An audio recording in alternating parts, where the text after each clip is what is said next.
Fermez les yeux 2 secondes. Repensez aux dernières affiches que vous avez vues en allant au cinéma. Pas besoin de forcer, les images viennent toutes seules. Des images familières, des titres que vous reconnaissez immédiatement, des univers que vous connaissez déjà avant même d'entrer dans la salle, Le Roi Lion, Blanche-Neige, The Crown, Nosferatu, Mean Girls, Twister.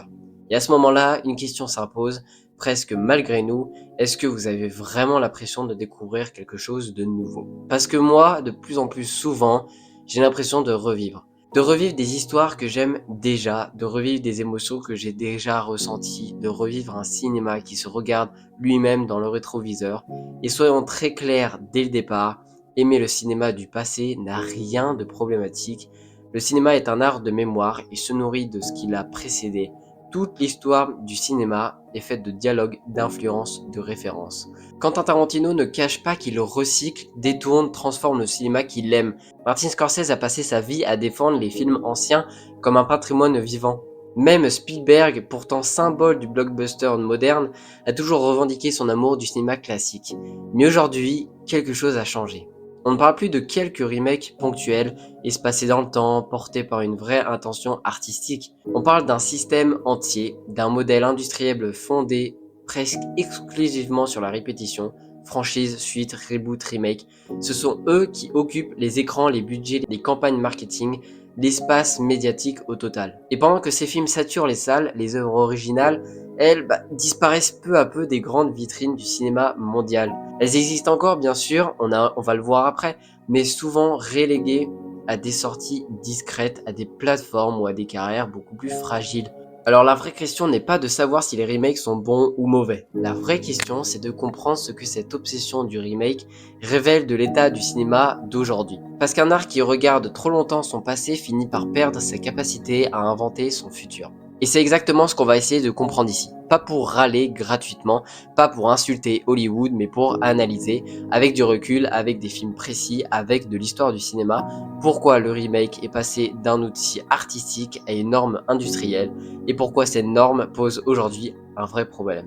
Les remakes, une pratique aussi vieille que le cinéma. Pour comprendre pourquoi les remakes posent aujourd'hui un problème, il faut d'abord casser une idée reçue. Non, le remake n'est pas une invention moderne, il n'est pas né avec Hollywood contemporain ni avec la crise actuelle du cinéma. En réalité, le remake est presque aussi vieux que le cinéma lui-même. Dès les premières décennies, Hollywood refaisait déjà ses propres films. Mais à l'époque, la logique était totalement différente. Le cinéma était un art en mutation permanente. Le passage du muet en parlant, l'arrivée de la couleur, l'évolution des caméras, des effets spéciaux, du montage, du jeu d'acteur, tout changeait vraiment très vite. Et refaire un film, c'était pas le répéter, c'était l'adapter à un nouvel outil, à un nouveau langage, à une nouvelle époque. Prenons un exemple fondamental, par exemple Nosferatu. Le Nosferatu de 1922, réalisé par Friedrich Wilhelm Murnau, désolé si je prononce vraiment mal, qui est un film muet, expressionniste, profondément marqué par les traumatismes de l'Europe d'après-guerre. Le vampire est une figure de la maladie, de la mort et de la contamination. C'est un film hanté par la peur de l'effondrement, par l'ombre de la peste, par l'angoisse collective. Quand Werner Herzog réalise son Nosferatu en 1979, il cherche pas vraiment à copier Murnau. Il propose une œuvre totalement différente. Son film est mélancolique, contemplatif et presque même romantique. Le vampire n'est plus seulement un monstre mais une créature tragique, solitaire, condamnée à l'éternité. Le même mythe sert ici à parler d'existentialisme, de solitude, de vide intérieur. Deux films, une même figure, mais deux visions du monde radicalement opposées. Et le remake devient alors un dialogue entre deux époques. Même logique avec The Thing. En 1951, The Thing from Another World est un film de science-fiction typique de son époque qui est également profondément marqué par la paranoïa de la guerre froide. L'extraterrestre y incarne la peur de l'ennemi invisible, de l'infiltration du communisme.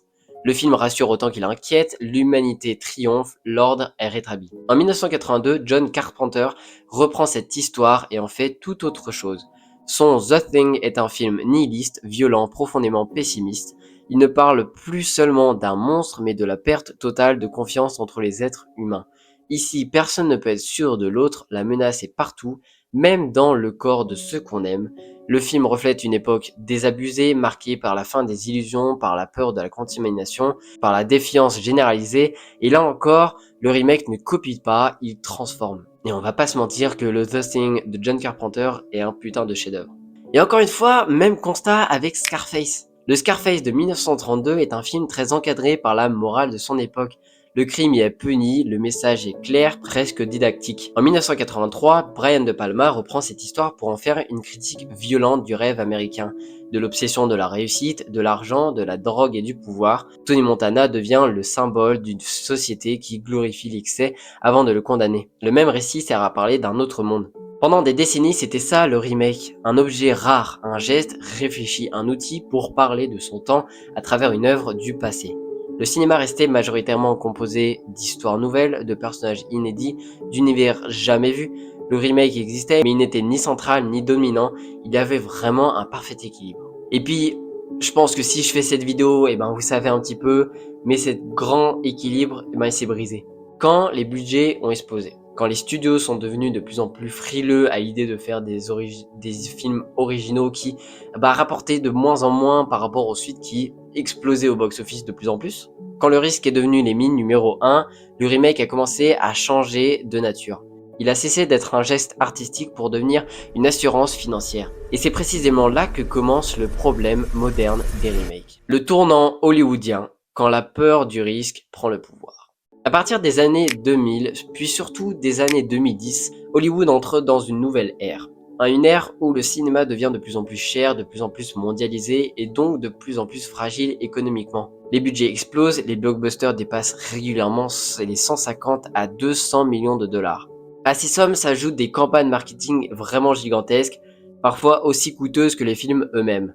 Chaque sortie devient alors un pari colossal. Et quand un pari devient trop risqué, on cherche plus vraiment à être audacieux, on cherche à être rassurant. C'est là que la logique change profondément.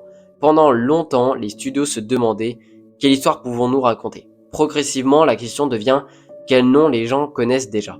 Le cinéma ne se construit plus d'abord autour d'un récit ou d'une vision, mais autour d'une marque, un titre, une licence, un univers déjà validé par le passé. Et là, vraiment, je vous avertis, mais je pourrais pas parler pendant des heures de ce sujet. Je pourrais faire vraiment une vidéo de 4 heures. Il y a tellement de thèmes à aborder sur ces remakes, sur ces sujets. Je pourrais parler de Netflix par rapport au budget, je pourrais parler vraiment de Star Wars, d'Harry Potter, vraiment de plein de remakes en série ou en film.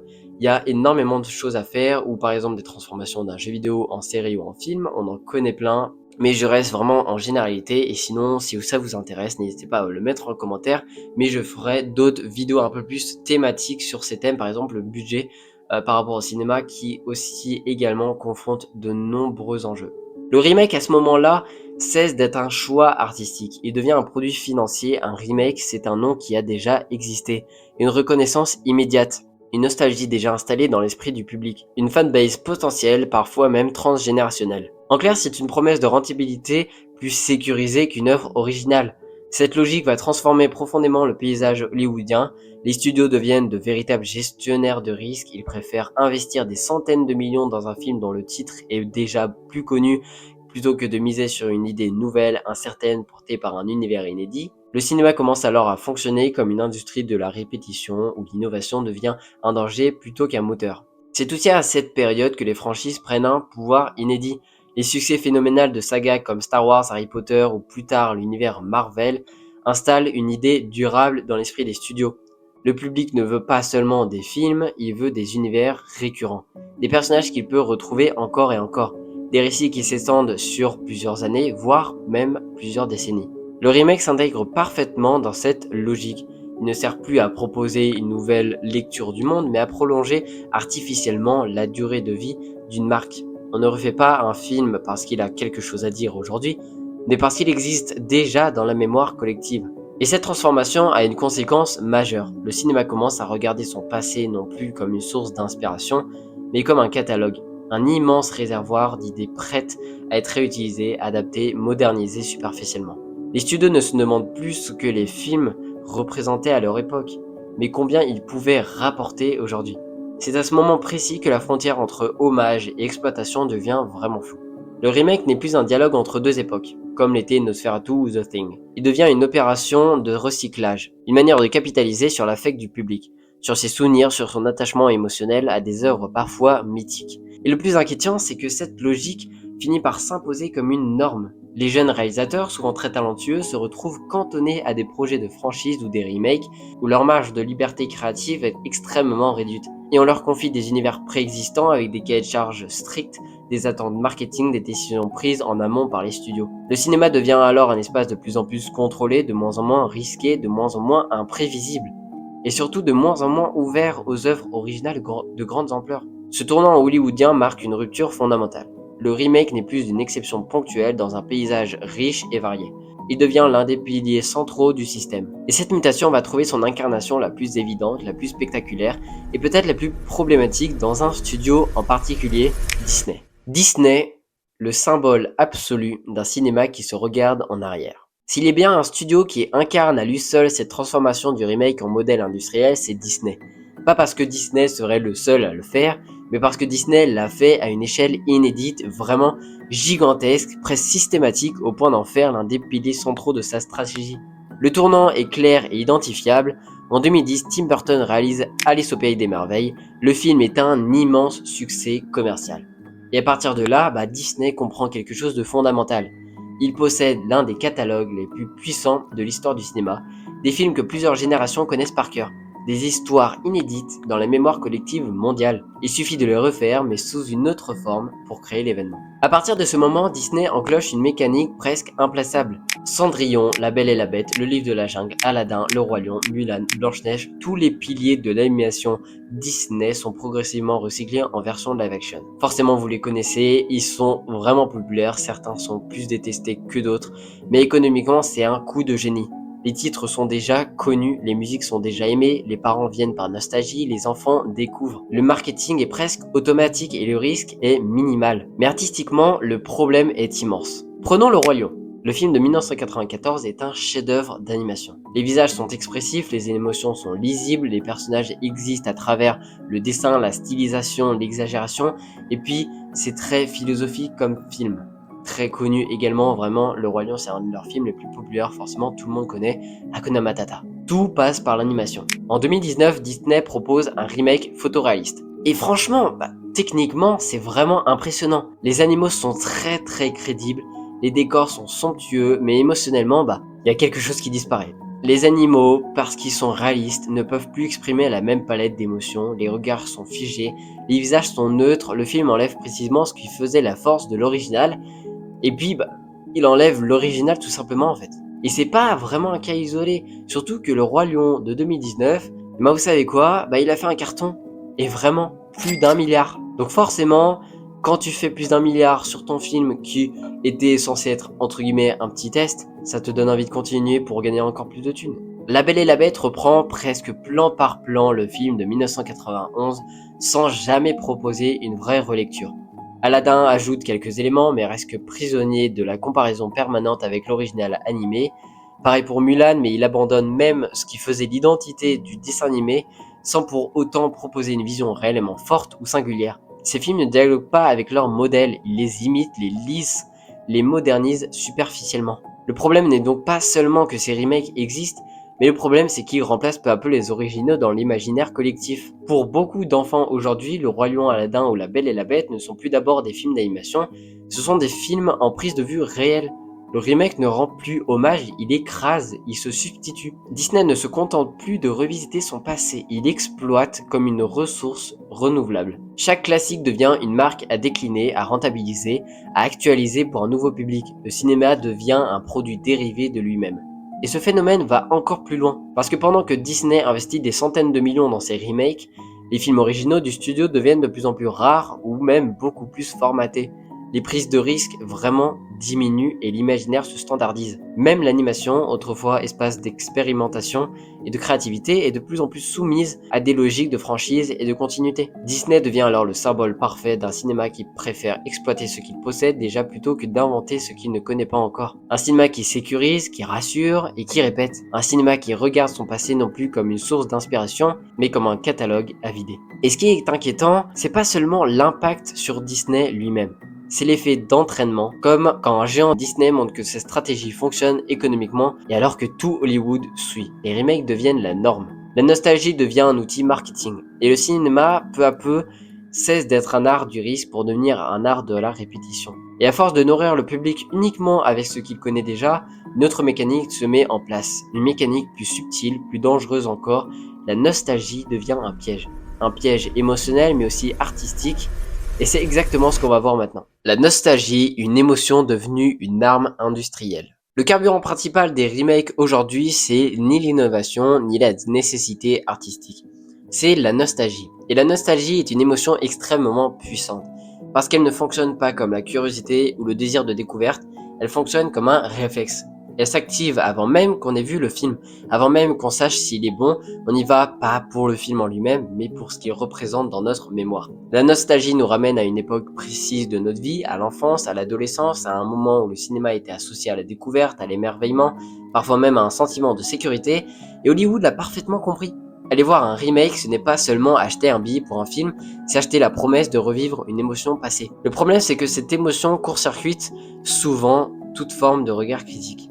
On est déjà attaché au film avant qu'il commence. On est déjà indulgent. On compare moins, on pardonne plus. Et surtout, on accepte des œuvres qui, sorties de leur aura nostalgique, seraient parfois jugées très moyennes, voire inutiles. Prenons un exemple parlant, Ghostbusters. Le film original de 1984 est un pur produit de son époque, une comédie fantastique, inventive, portée par des personnages iconiques et un ton très spécifique. Les tentatives récentes de relancer la franchise reposent presque entièrement sur la reconnaissance immédiate. Les mêmes costumes, les mêmes références, les mêmes symboles. Le plaisir du spectateur ne vient pas de ce que le film raconte, mais de ce qu'il reconnaît. Le film devient une suite de clins d'œil, une checklist nostalgique, plus qu'une véritable œuvre autonome. C'est là que la nostalgie devient un piège, parce qu'elle transforme le cinéma en objet de consommation affective. On ne demande plus à un film d'être surprenant, audacieux ou même dérangeant, on lui demande d'être familier, de ne pas trop bousculer et de rester dans une zone de confort émotionnel pour le spectateur. Et cette logique, elle a beaucoup de conséquences très concrètes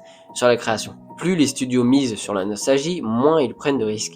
Moins ils prennent de risques, moins ils produisent de films originaux à grand budget. Les idées nouvelles existent toujours, mais elles sont reléguées à des marges. Des films indépendants, des sorties limitées, des plateformes, des carrières plus fragiles. Le grand cinéma devient populaire. Celui qui rassemble massivement en salle devient de plus en plus un cinéma de recyclage. Cette nostalgie industrielle a aussi un impact générationnel. Les nouvelles générations découvrent parfois des histoires à travers leurs remakes avant même de connaître les originaux. Le passé est reconditionné, filtré, modernisé artificiellement. Et à force, le cinéma cesse d'être un art qui se renouvelle pour devenir une sorte de musée vivant où l'on expose toujours les mêmes œuvres sous des vitrines légèrement différentes. Un art qui fonctionne uniquement sur la nostalgie finit par s'épuiser, parce que la nostalgie, par définition, elle crée rien de nouveau. Elle se contente de répéter. Et un cinéma qui répète sans inventer finit par perdre ce qui faisait sa force première, la surprise. Ce qui est ironique, c'est que le public commence lui-même à ressentir cette fatigue. On parle de lassitude, de saturation, de sentiment de déjà-vu. Et ce rejet progressif montre bien que la nostalgie, utilisée comme une stratégie permanente, finit par se retourner contre ceux qui l'exploitent. Le cinéma ne peut pas survivre uniquement en regardant en arrière, parce qu'un art qui transforme son passé en refuge cesse peu à peu d'imaginer son avenir. Et à ce stade, une question devient inévitable.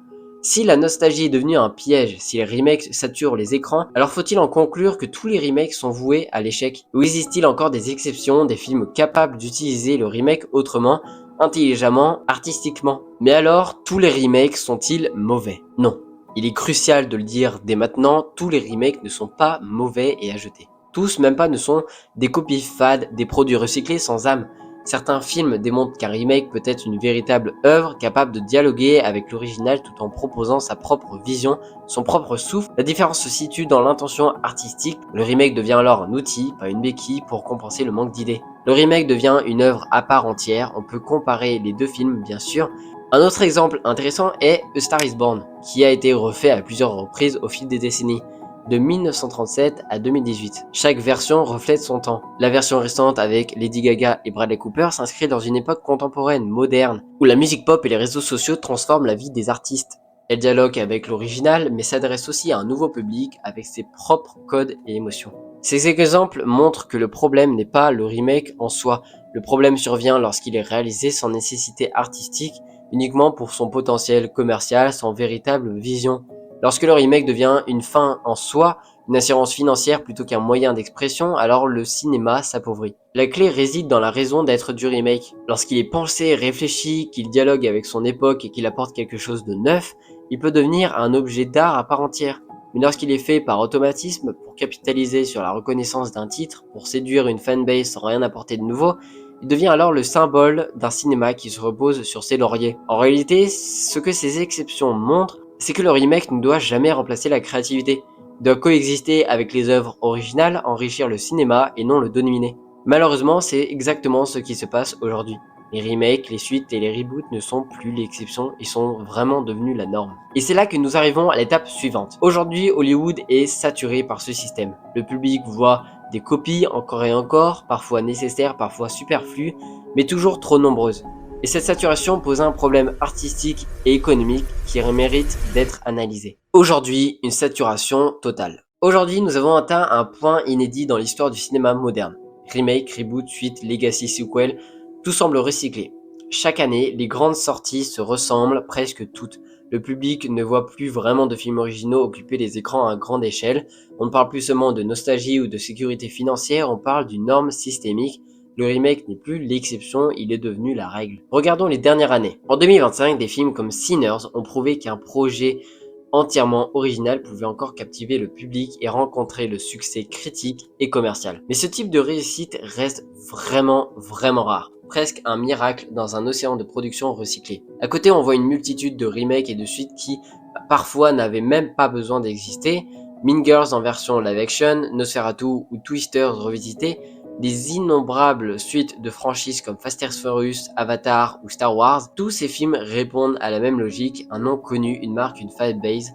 L'originalité devient alors secondaire, voire même inutile. Le résultat, c'est que le public commence à ressentir lui aussi une lassitude profonde. Les critiques le signalent régulièrement, les remakes ne surprennent plus. Les suites semblent presque mécaniques, les univers s'épuisent et même lorsqu'un film est visuellement impressionnant comme les remakes récents de Disney, il laisse vraiment souvent un goût de déjà-vu. Ce qui était censé être une expérience unique devient alors une répétition. Cette saturation a aussi un impact économique et créatif. Les budgets gigantesques se concentrent sur des titres connus, laissant très peu de place aux films originaux qui pourraient prendre des risques, explorer de nouveaux genres ou inventer de nouvelles histoires. Les jeunes cinéastes, même talentueux, se retrouvent souvent obligés de travailler sur des univers existants. L'imagination se voit restreinte et l'innovation disparaît peu à peu des grandes productions. C'est pourquoi il est urgent de prendre conscience de ce problème. Le cinéma n'a jamais été qu'un produit industriel, il a toujours été un art capable de surprendre, d'émouvoir et de transformer son public. Mais si les remakes, les franchises et les suites continuent à dominer, nous risquons de transformer le cinéma en un produit nostalgique, un musée où tout est connu, calculé, prévu, mais où rien de réellement neuf ne naît. Et c'est là que le constat devient frappant. Le vrai danger n'est pas que les remakes existent, il est qu'ils soient devenus la norme absolue. Les films originaux, ceux qui prennent des risques et inventent, deviennent de plus en plus rares. Ils ne sortent plus en grande pompe dans les salles, le spectateur doit les chercher sur des plateformes, dans des festivals, souvent sans marketing massif. Le cinéma grand public tel qu'on le connaît est devenu un cinéma de répétition et de sécurité, où l'innovation artistique est reléguée au second plan. La question qui se pose alors naturellement est comment réinventer un équilibre? Comment faire coexister remake et œuvre originale, franchise et création inédite, tout en permettant au cinéma de retrouver sa fonction première, inventer des histoires que personne n'a encore vues, provoquer des émotions inédites, surprendre et émerveiller. Et c'est exactement sur cette note que nous allons conclure. La question que je vous pose et que je veux que vous gardiez en tête est simple. Préférez-vous continuer à revivre éternellement le passé ou découvrir des films et des univers que vous n'avez jamais vus encore auparavant? Parce que je me pose vraiment beaucoup de questions. En 2026, on a déjà plusieurs live action qui semblent sortir, comme je parle de Vaiana ou encore Mortal Kombat 2, mais sans ce que j'ai en tête, j'ai très peur parce que Vaiana, je le sens pas du tout et même si Disney nous ont choqué avec le Roi Lion et potentiellement des vraiment en technique ils sont vraiment pas mal. Là, ça fait vraiment peur et ils descendent de plus en plus côté critique, technique et même budget, même économique au global. Bref, c'est un peu le bazar chez Hollywood et surtout chez Disney parce que en ce moment ils savent que faire des live action. Le cinéma doit regarder devant lui. Le cinéma est né d'un geste fou, d'un geste de création, de défi, d'innovation. Il est né de gens qui ont osé imaginer des mondes que personne n'avait encore vus, des histoires qui n'existaient pas, des émotions inédites. Et c'est cette audace qui a fait de lui un art universel, capable de traverser les générations, de surprendre, de bouleverser, de rester vivant dans nos mémoires. Aujourd'hui, les remakes, les franchises, les suites, les reboots dominent les écrans. Ils ne sont plus l'exception, ils sont la norme. Et ce constat n'est pas seulement un avis. Il se voit dans les choix industriels, dans les budgets, dans les campagnes marketing, dans les sorties annuelles qui se ressemblent toutes. Le cinéma se regarde trop souvent dans le rétroviseur, il préfère recycler ses classiques plutôt que d'en inventer de nouveaux. Bien sûr, certains remakes sont réussis, certains savent dialoguer avec l'original, apporter une vision nouvelle, surprendre et émouvoir. Mais ces exceptions sont de plus en plus rares, noyées dans un océan de films prévisibles, sécurisés, calculés pour rapporter sans jamais prendre de risques. Et pendant que le passé est exploité jusqu'à la corde, les œuvres originales disparaissent des grandes salles, laissant les spectateurs avides de nouveautés avec un sentiment de déjà-vu. Le cinéma ne doit pas se contenter de revivre éternellement ses souvenirs. Il doit inventer son futur, il doit oser, surprendre, bouleverser et émerveiller. Parce qu'un art qui cesse d'inventer finit par devenir un produit, et un produit, même s'il est rentable, ne transforme jamais personne. Alors je vous pose cette question. Préférez-vous continuer à revivre des histoires que vous connaissez déjà ou découvrir des mondes que vous n'avez jamais explorés, des personnages que vous n'avez jamais rencontrés, des émotions que vous n'avez jamais ressenties? Moi, j'ai choisi. J'ai choisi l'invention, la création, le risque. Si cette vidéo vous parle, si vous pensez que le cinéma doit retrouver sa capacité à surprendre et à inventer, laissez-moi un commentaire. Dites-moi quel remake vous a déçu ou au contraire lequel vous a surpris. Partagez-moi votre avis parce que je suis ultra curieux, parce que le débat nous concerne tous, spectateurs et cinéphiles, et même public au global. Et surtout, continuez à chercher, continuez à être curieux, à regarder et à découvrir des films originaux, parce que c'est là que réside la vraie magie du cinéma.